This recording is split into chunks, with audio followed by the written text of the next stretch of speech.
എല്ലാവർക്കും നമസ്കാരം. ഇന്ന് ഞാൻ ഉണ്ടാക്കാൻ പോകുന്നത് ഒരു വാഴക്കൂമ്പ് കൊണ്ട് കട്ട്ലേറ്റ്. വാഴക്കൂമ്പ് നമ്മുടെ അവിടെ വാഴക്കൂമ്പെന്നാണ് പറയുന്നത്. ഓരോ ചില സ്ഥലത്ത് വാഴച്ചുണ്ടെന്നൊക്കെ പറയും. എനിക്കറിയില്ല അതെങ്ങനെയാണ്. അപ്പം ഞാൻ അത് കൂമ്പ് അരിഞ്ഞ് വേവിച്ച് വെച്ചിരിക്കുക, ഉപ്പും ചേർത്ത് വേവിച്ചിരിക്കുക. അപ്പോൾ അതിനകത്ത് ഇച്ചിരി വെളുത്തുള്ളിയും പച്ചമുളകും ഒക്കെ കൂടെ അരിഞ്ഞിട്ടിട്ടുണ്ട്. അപ്പോൾ ഇത് ഞാനൊന്ന് അരച്ചെടുത്തോണ്ട് വരണം. വാഴക്കൂമ്പ് അതിനോട് ശകലം മുളക് പൊടിയൊക്കെ വേണമെങ്കിൽ ഇടാം. പിന്നെ ഇതുപോലെ ഈ ഉരുളൻകിഴങ്ങ് അതും പൊടിച്ച് ചേർക്കേണ്ടതാണ്. അപ്പോൾ അത് രണ്ടും എടുത്തുകൊണ്ട് പോട്ടെ. അപ്പോൾ ഒന്ന് ഉരുളൻകിഴങ്ങ് അതുപോലെ വാഴച്ചുണ്ട് രണ്ടും കൂടെ ഇളക്കുക. ചേർത്ത് മുട്ട പൊട്ടിച്ച് വെച്ചിട്ടുണ്ട്,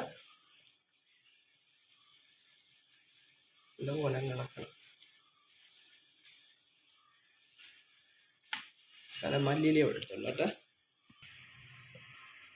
ഉപ്പ് നോക്കട്ടെ. ഉണ്ട്, ശകലം ഇരിയുണ്ട്.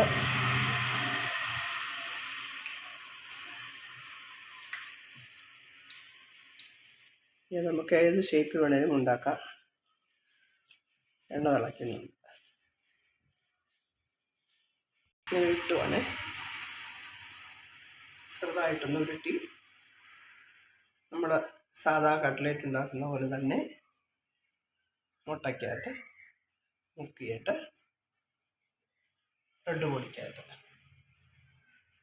നമുക്കത് ഷേപ്പാക്കി എടുക്കാം.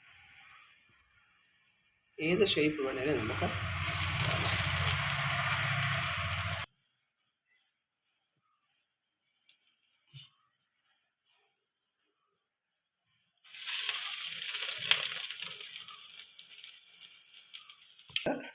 നമുക്കൊന്ന് ടേസ്റ്റ് കൂടെ ചെയ്ത് നോക്കട്ടെ.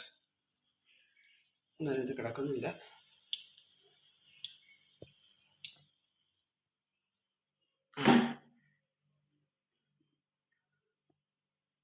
പിന്നെ നോൺ വെജ് ഒന്നും ഉപയോഗിക്കാത്ത കട്ട്ലേറ്റ് ഉണ്ടാക്കണമെന്നില്ല. ഇതൊക്കെ കട്ട്ലേറ്റ് ഉണ്ടാക്കാം.